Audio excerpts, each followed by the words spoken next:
Welcome to the Wilderness Season podcast. I'm your host, Sherry Ward. I have a passion to bring hope and breakthrough to those experiencing the toughest times of their lives. In this podcast, we will give you critical insights and revelations as I interview people just like you, those who have been right where you are and understand exactly what a wilderness season is all about. It's real, it's raw, it's practical. Come join the conversation. Welcome to the Wilderness Season podcast. Hello, and welcome to the Wilderness Season podcast. I'm your host, Sherry Ward, and with me today is Dr. Amanda Helman, and I'm so glad you're back on the show because you're really going through it in the wilderness. It's almost like you went through this test, and now you're going through this test on like leveling up on the test almost. And so today, what we really want to hone in on the wilderness season is the money test. I always call it the money test. God will test us with the money, with wealth versus poverty. It's the same thing the children of Israel went through with the manna each day, and that they were only allowed to take, one manna a day type thing, or however much they gathered. And that's a really huge test in the wilderness. So, Amanda, I'd love for you to open it up and talk about your journey with the money test in the wilderness. Thanks, Sherry. And I believe the last time I was on here I was in it. I was still in this money test. It was at the end of July, God had me go to Puerto Rico, even though he knew it was a time of money testing for me, where he's like, I know it's a hard time to go, but I want you to go on that trip. And I'm like, okay. And I knew I had to go. And as soon as the plane landed, Jesus was like, it's time, just follow me. It's time. And I saw the harvest field and I didn't understand all that. I'm like, oh, yay, things are turning around. And things did. People, I prayed for people, there was healing, but God was still doing something in me because he had said, I'm not having you die here. And I had a shift again as knowing, okay, this wilderness is where he's bringing the water. He's bringing the fruit, Sherry. And I'm like, well, what does that look like? How does it look like to live even when you feel like you're barren, even when you feel like everything has been stripped from you? And how can you live like that? And I have asked him, I'm like, how do I live in the wilderness with this circumstance? Wow. I love how you said, no, he didn't bring you here to die. I felt that so much. I'm like, I'm just dead in this wilderness, So what did that practically look? Okay, so that's July. So what has happened since then? I know we're in August now. So what happened? Sure. So since then, and with that came my car engine that died before I came back from Puerto Rico, which he covered. Thank you, Lord. And he took care of my inspection. I've had people pour into me, and I had to learn how to receive God's love. And now I'm learning how to receive God's wealth in some ways, where he's pouring wealth into me from other people. And I think that looks different than what I thought because I want to give so much. But Sherry, I think the wilderness is not just us giving to other people, but us learning how to receive. If you think about, and he's bringing up to mind now, in that part, I feel like it's almost like when we had that woman, I think she's a widow when Elijah went to her, and she had nothing left, and he gave her something, but at first, like, give this to me. So she gave everything, and then she was blessed with so much. Like she got poured into, she got the oil, and I think that part of it is learning how to receive in different ways from people, that humility, and learning how to receive, and also having empathy for and compassion for people. My compassion, empathy is even deeper now because I'm like, oh my gosh. So I feel like that, but since then, my car engine, I had to get, people have been gracefully giving to me, which I know is deposits for what's coming. And I've had to shift my thinking. And since then, I left my job August 30th. I left my other job to say yes to God, to say yes to my current internship that's not paid, and to say yes to the programs and the things he's calling me to, and thought, oh, this is great. It's all going to come together really quickly. And then bills came in and he'd provide. But the recent one, Sherry, is that everything kind of came. He's like, I have you, but everything I felt like went to crap. Yeah. And I'm like, okay, there's nothing like I've been putting out, praying on it, seeking you, Lord, walking Mhm. and stepping out, not going backwards. However, I'm not seeing the fruit of this wilderness yet. And just the other day, I literally was weeping because I said Mhm. to the Lord, and maybe some of you listening can understand or relate. I said, God, I've given it all. Maybe perhaps Mm. not all, because the day before he said, I'm like, well, Jesus did. That's true. Jesus gave more than I did. Okay. Jesus gave it all. There's still That's things so God's asking funny. to give. So I was like, and I say touche with the Lord. That's something I've told Sherry, but that's something I say to him, like, good point, God. Right. And so I was just like at this point, I'm like, I'm trusting you as my provider, God, that you are who you say you are. And I wept. And I was driving somewhere because I'm like, I don't know what to do. I have no idea. Mhm. And he played my favorite songs, Jason Gray. For some of you don't know, it's the la la la. If he can hold any moment, that the sparrows he can take care of, and that's my favorite verse. That he watches the flowers, he takes care of the sparrows. If he does that, can he take care of us? Mhm. And I smiled at first. I knew it was him because I haven't heard that song in like years on the radio. Yeah. And then I wept because he was telling me that. And then I had, prayed, and he said he has this, and then money came in. But then came the next day when things were bouncing. Like I'm like, oh my gosh, my rent, my car. And that was a really hard moment. So you said you had this. Right, right, right. What Then happened?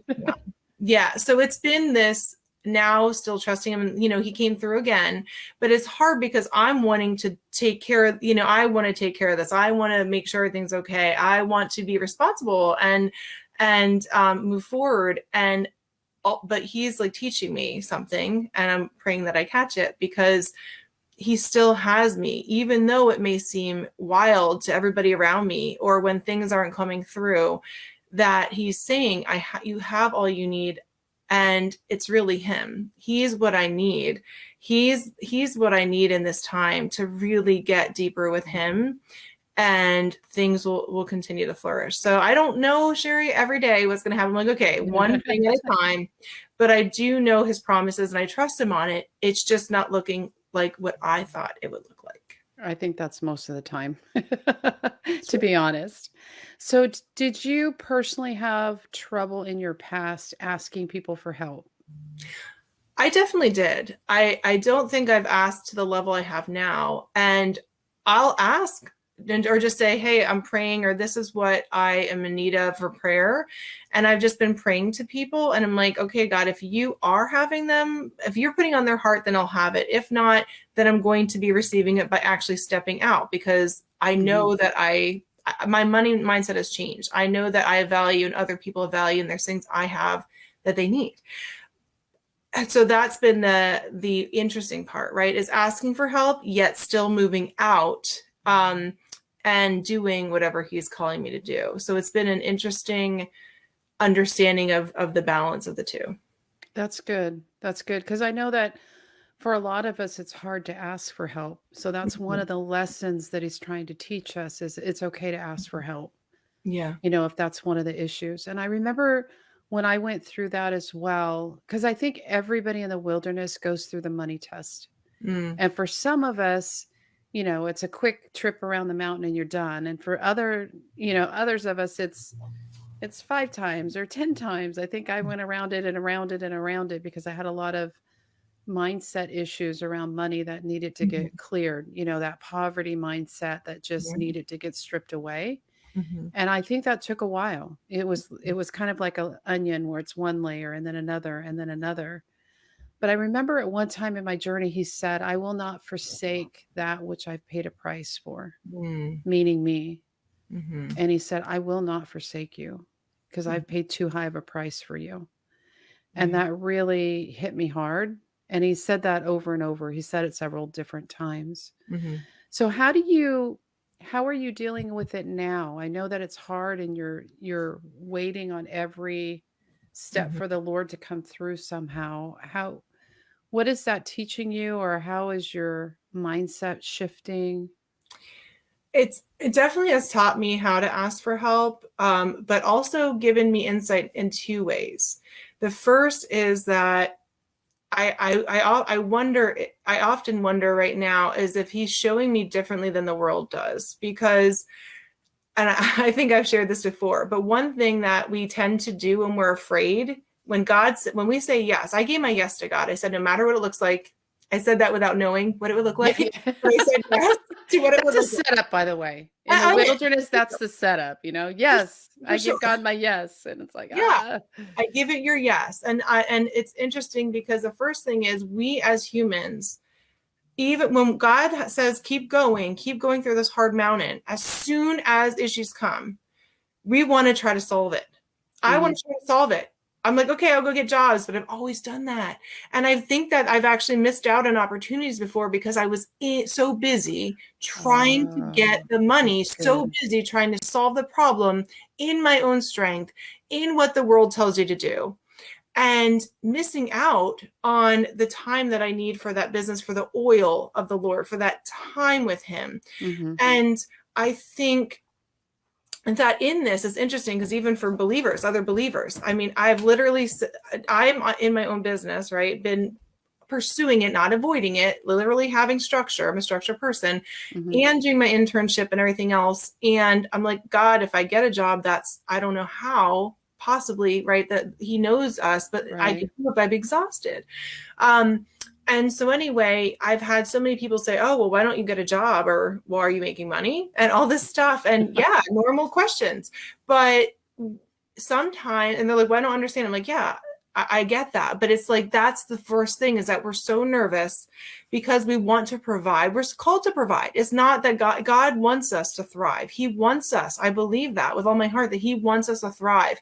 But we're overcoming generations. For myself, I'm overcoming generations Mm-hmm. of stolen inheritances that my family has not had. And I've seen it. I've seen it. I've Mm-hmm. seen the broken heart and the disappointment. And when you say yes to going after big things like that, Mm-hmm. you're going over after giants, like you're stepping over. So in ways where other people in my past had just gotten a job, or they said, you know what, I'm going to give up, I'm like, I'm not giving up. I'm staying the path unless God says shift this way. And I've asked Him, do you want me to get a job? And I don't feel that he is. I have not heard that. I've heard, you're all I need. I have you. I have taken care of you. Mm-hmm. And Mm-hmm. He's learning the very thing of mindset is, can you keep perfect peace? And I haven't per se, right, learned how. I'm learning how to do that in all circumstances. And He says, in all circumstances, keep your peace. So He's teaching me teaching us in all circumstances, can we keep our peace and not be swayed, and keep our hope and confidence? That's so good. That is so good. And I remember when I wanted to start my company, I was going to do the wisdom thing that everybody says, where you straddle, you start the new company, but then you keep your old job until it makes enough money and then you bump over, right? Mm-hmm. And God said, no, you need to quit your job. It's like, what? Like, Mm-hmm. how's that going to look? But it's a very powerful lesson because it's taking it out of your hands to Yeah. provide even, Oh yeah.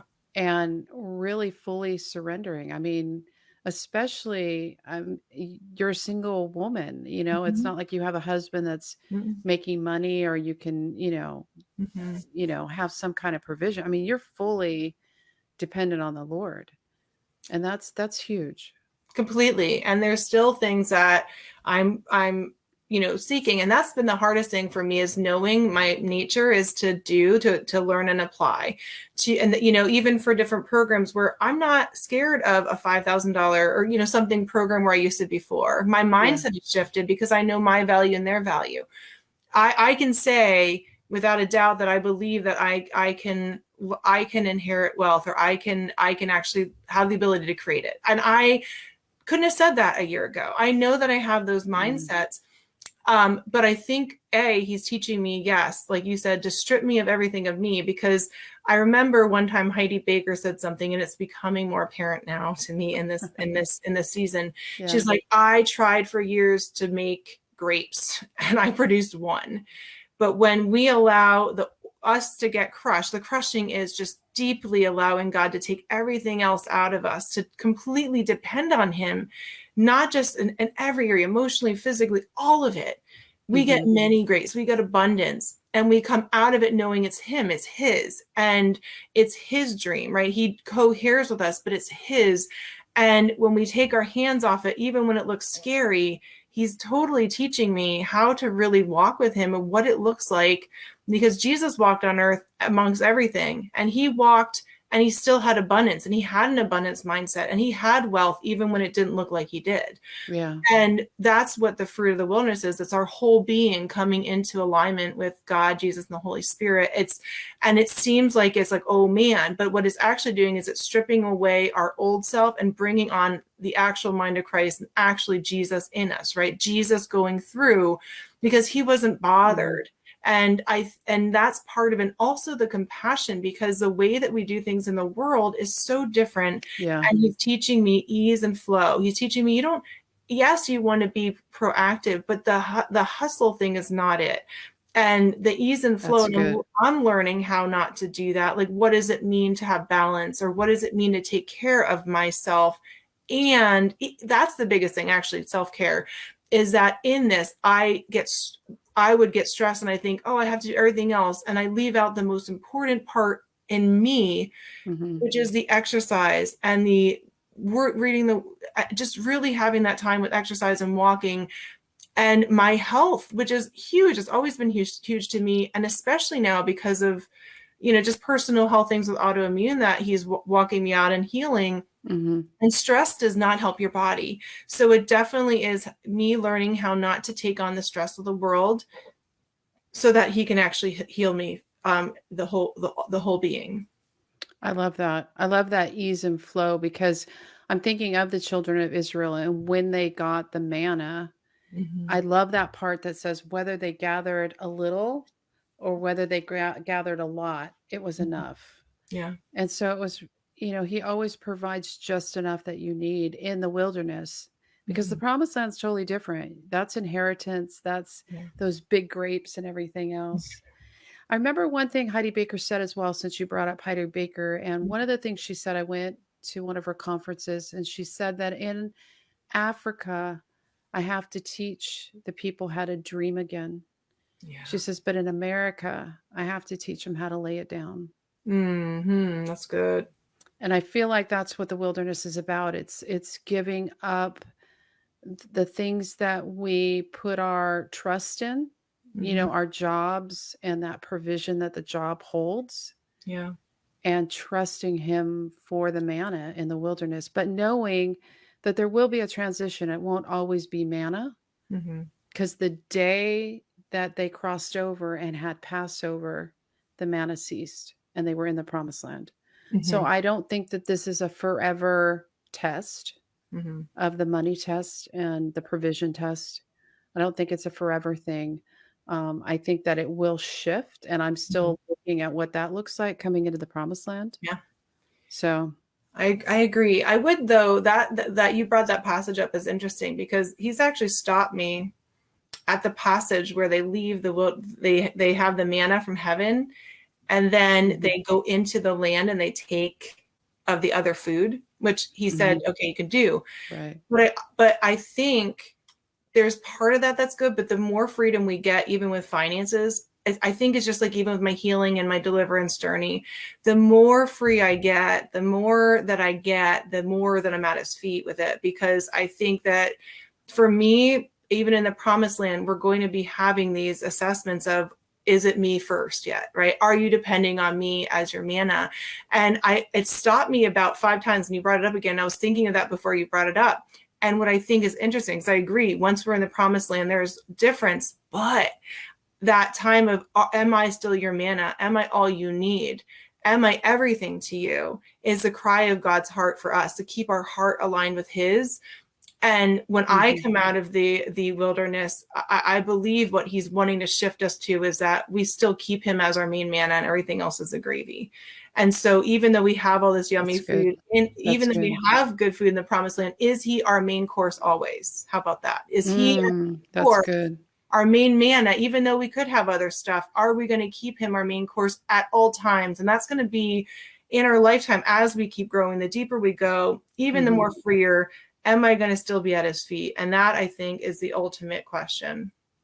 And I think now that I'm thinking about it, I think that shift when you come into the promised land, the money's gonna come and flow easily, but it's also gonna flow out easily Mm-hmm. because our trust is not in that money or that provision or, "Oh my gosh, I gotta pay this bill." Yeah. So what's gonna come more easily to you is also gonna flow from you Mhm. easily as well because that's not where your focus is at.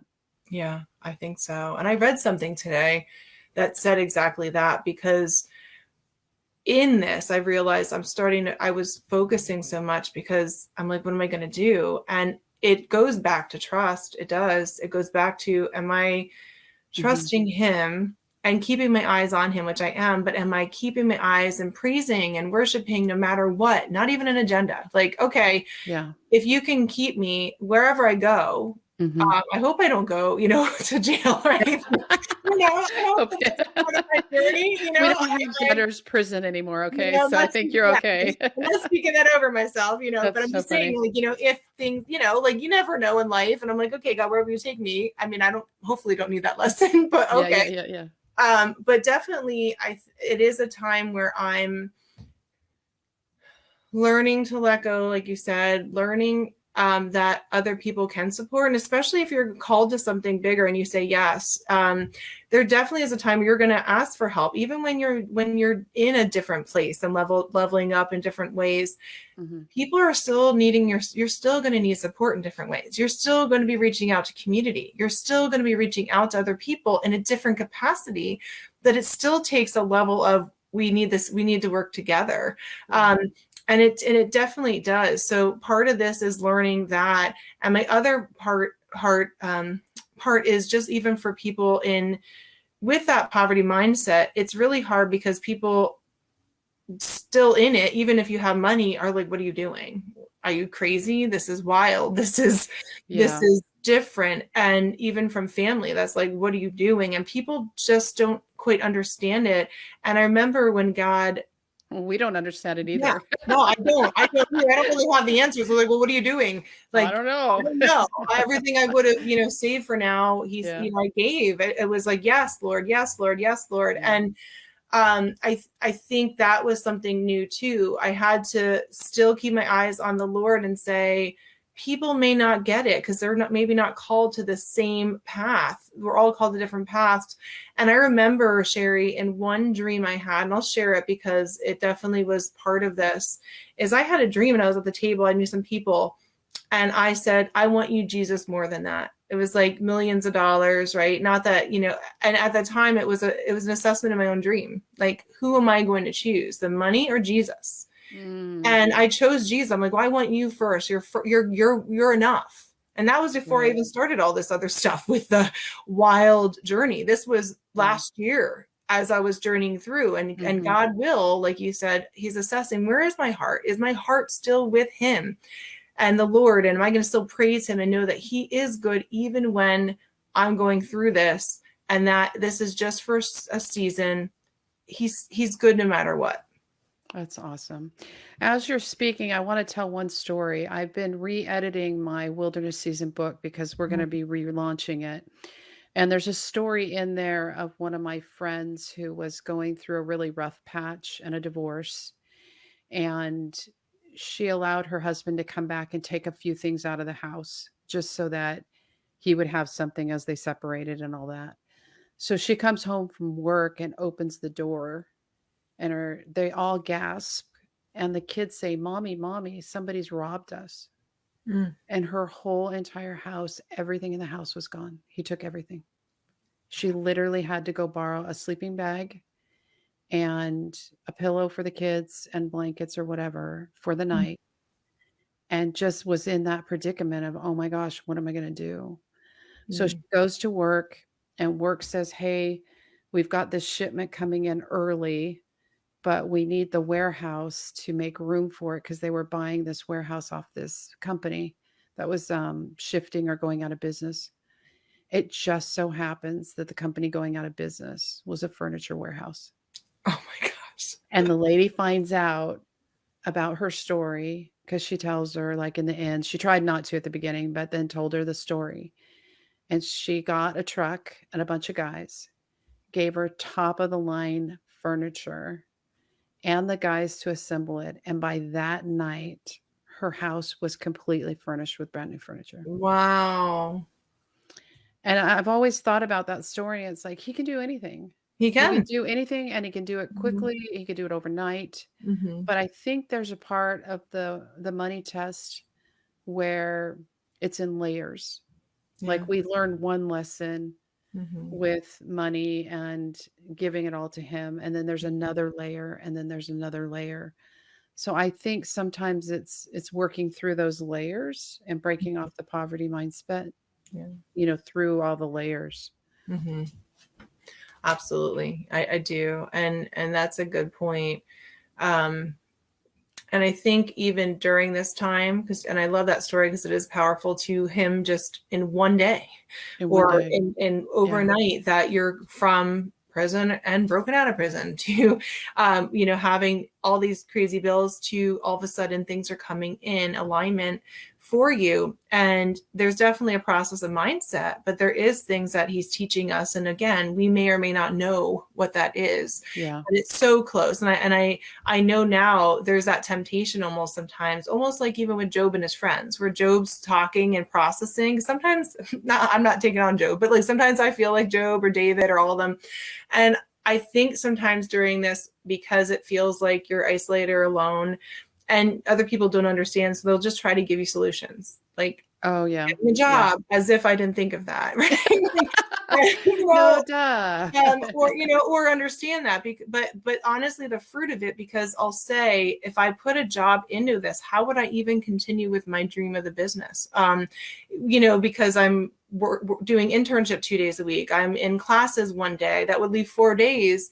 And what would I really do when you need it now? It's like, sometimes you think that's a good thing, but I'm like, I wouldn't start a job for 2 or 3 weeks. What is that going to help with the current situation? But Yeah. sometimes out of our stress, we go to it, but it buries our dreams. It buries the very That's thing. good. Don't you think? And I've heard that in my family. Like they just, I need to just stay where I am, status quo, because if I leave it, it's too scary. And I'm not saying I'm all about saving all that other stuff. I know my past and, things that I didn't do well. But in this moment, I knew this would be great to, come into this with XYZ. It didn't happen that way. And God knew I'd still say yes. I didn't really realize that it would be this a long time period, but he also knows what he's doing. Like the strength you get, the confidence I have, even in this, Yeah. and Yeah. just breaking patterns. I mean, there have been patterns where he's like, I'm stripping you of everything, meaning your old ways of comfort, old things that I used to do when I was stressed out, other things that are hindering me that go with the finances, that go with everything. And so he's literally saying, yeah, if as you shift, as you have a different mindset in all areas, and then it continues to get you're prospering, because it's 3 John 1-2, I'm pretty sure, I'll have to look it up, but it's beloved, as your soul prospers, you will prosper. Mm-hmm. And our soul is our mind, will, and emotions, but it's our whole being. It's every part of us, Yeah. internally and externally. And I know that there's still things he's shifting in me so that it comes together in a congruent fashion. I feel more congruent now, but I know that there's certain things, and I've asked him, I want to be whole. I want full healing, but that Right. comes across all earrings, and there's a cost for that. There's a cost to go deeper and deeper and deeper to get it. That's good. There's a cost to go deeper. I like that. It's true. It's very, very true. So you said one of the triggers was people just come up to you and say, "Well, go get a job." You're like, duh, I think It, I've it was a thought little, of that." Yeah. it was a little bit of a trigger, I think, Yeah. because I don't think they understand that, because in our society, I agree, when things are flourishing, yay, God's in it. But if it's not flourishing, it doesn't mean that God's not necessarily in it in That's that good. moment. What That's it really means good. is that he's doing something. And sometimes when we see that it's not the fruit we think, we stop and say it's done and throw it out the window. Not saying that there's times where he wouldn't. He has us move, but he gives us instruction. And I haven't even started to see if there's fruit. Like I just leapt in. And I think sometimes we hear what everybody else is saying. We get that shame, or we get that fear, or we get whatever, and we allow it to steal our dreams. We allow it to stop us. And then we settle, we become settlers instead of dreamers, settlers instead of being out Oh, into that's the good. promised land and promisers, right? I'm a promiser. I'm believing him for every single thing that has been stolen in my lifetime and my generations, all the way back to wherever it goes, that every single part of the promise is coming in. And Say I that said yes to again, that. because you I broke said up a yes to little it a bit. long Say time that ago. again. Wow. So hopefully I have it. So I said yes. And I said, my promise is, I said yes to every single promise that my family inheritance and my family line laid down, all the way back to wherever that is, wherever the first part of my family, what Adam and Eve, or beyond that, whatever that is. I said, yes, God, I'm willing to carry whatever it is that was laid down, all of it, all inheritance across areas, because that's who we're called to be. And I said yes, knowing that this would be part of the journey, but Yeah. it is. It's part of the journey, because we're like Joshua, wherever our feet go, that's the land he gives us. And we don't even realize how deep that is. Everywhere our foot treads, we have the land. But like Joshua, he went everywhere and got the land. There was not one place he didn't go in his whole life. However, there are other people that were called to fight in their land. We all have a land to fight for. No one else, Joshua couldn't fight for the other people who didn't want to, who's like, oh, they're too big, they're all this. He already gave it over. He's like, this is for you. Do you want your inheritance or not? And some of the people settled. They didn't become they didn't get the promise. So in your promise, even those of you out there may be some of this. And part of it is, yes, there's times where wisdom, God says, do X, Y, Z. But as we move ahead, even when we see the lack, if he promised to bring it to fruition, when it looks completely different, I'm believing him for everything. I'm believing him for everything out on the other side of this, everything that's being birthed in this. And the people that don't understand it, or even with all of it, I'm like, well, God, you'll speak to them, or you know what, later they'll understand. I Because think we all understand on the backside, after we've gone through it all, a lot of times we can look back and go, oh yeah, that's what you were trying to do. What did you say? You said one comment that I liked. You said, don't be a settler. don't be a settler, be a promiser. I don't know. I made up my own word. Like, like keep your promises and to yourself. If you know that there's something that God's promised you, and you said, yes, I believe you will fulfill the promise, that I'm going to be co-heir and reign with it, to go, and I'm choosing also be in the co-promise, whatever, co-promiseer, maybe, like, like Co-promiseer, I like the that. little mouse in ears, but being of that pioneer that's willing to not stop. And think of Jesus. Jesus went to the cross. He knew the cost. I mean, he still went. He knew what's coming, even though he didn't see it he did see it on the earth, but he knew what was coming, and he knew God was faithful. And that's where I'm at. Okay, God, you have this, and you're going to bring it in, and people will see your goodness because of this, That's awesome. because of this story. And maybe it doesn't feel good now, but if it breaks the chains, if I'm breaking chains and I'm a breaker anointing for this area, which I never thought I would be later, so be it. I'm claiming it. I'm claiming that. I'll claim it with you. Yeah, right. We're I'll really totally going to go claim it through with this you. to be able to support people, and to be able to bring in generations that we're not going to see this poverty mindset anymore. If that's part of this, so be it. That's awesome. This was fabulous information. I just love your stories and your heart, because you're still in it. And I love it when people are still in it and they're going through it.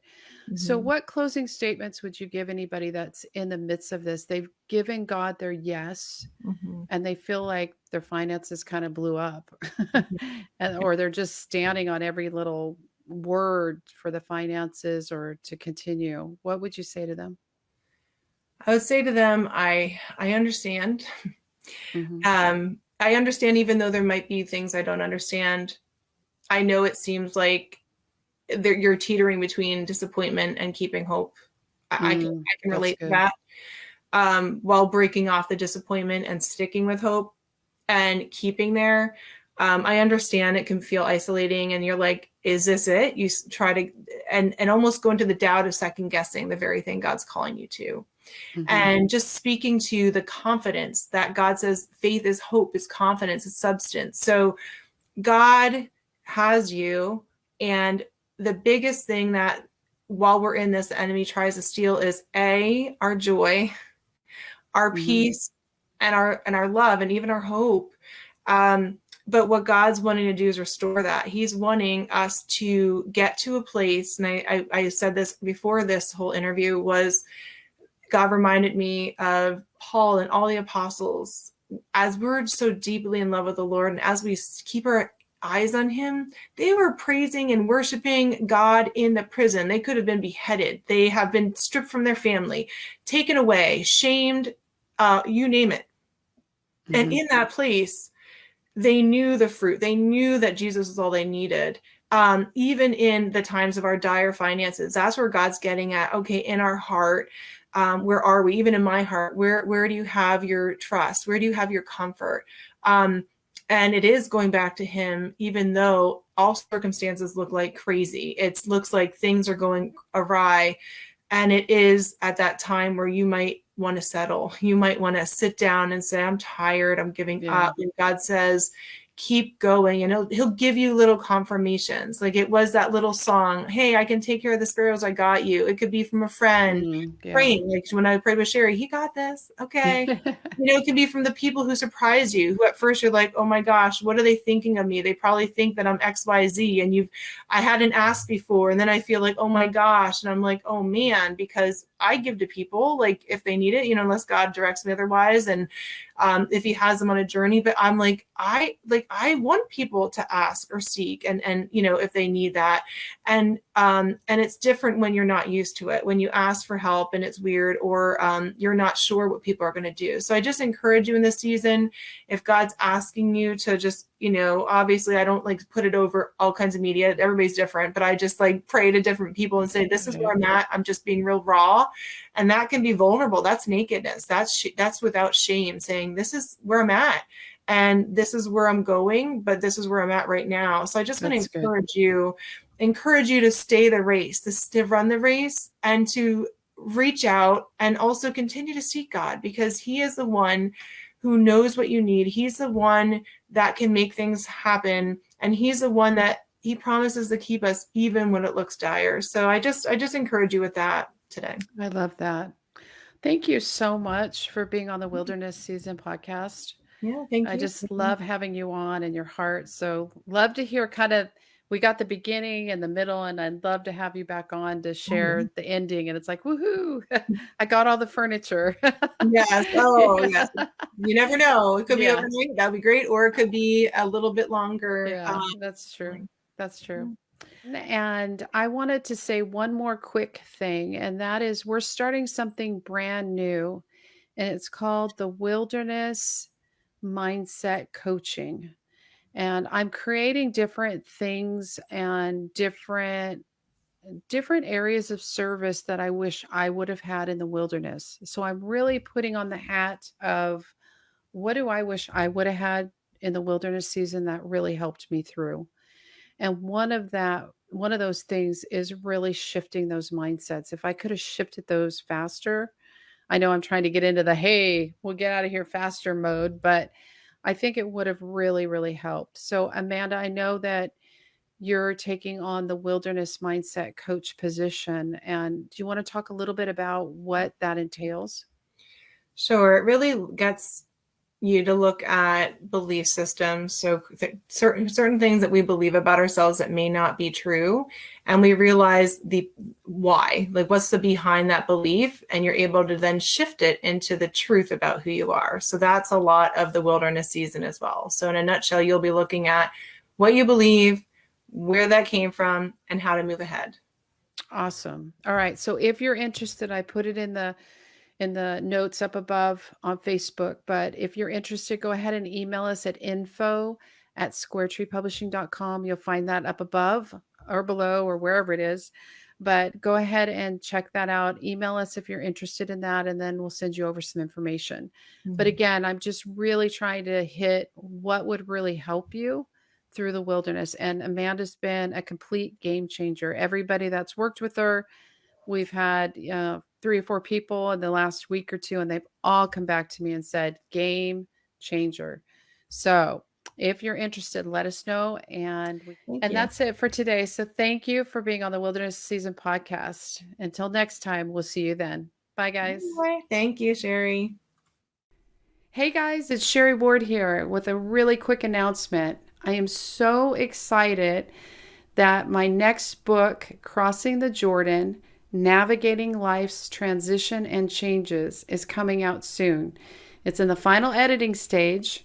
It'll be the second book in the trilogy. So the first one is the Wilderness Season, and then we've got this Crossing Over season. And it is an actual season. Nobody talks about it. It's the tail end of the wilderness and what happens right before you come out of the wilderness and go into your promised land. So stay tuned. We would love to have you on the Zoom call for our book launch coming up soon. All right, until next time, see you later. Thank you for listening to the Wilderness Season podcast. If you need help navigating through your own wilderness season, pick up a copy of my book, A Journey Out of the Wilderness, available on Amazon. Also, continue the conversation online with us by going to our Wilderness Season Facebook page. For resources and events, you can go to www.sherrylynnward.com. If you have enjoyed this show, please subscribe and review our podcast. Just remember, you're not alone.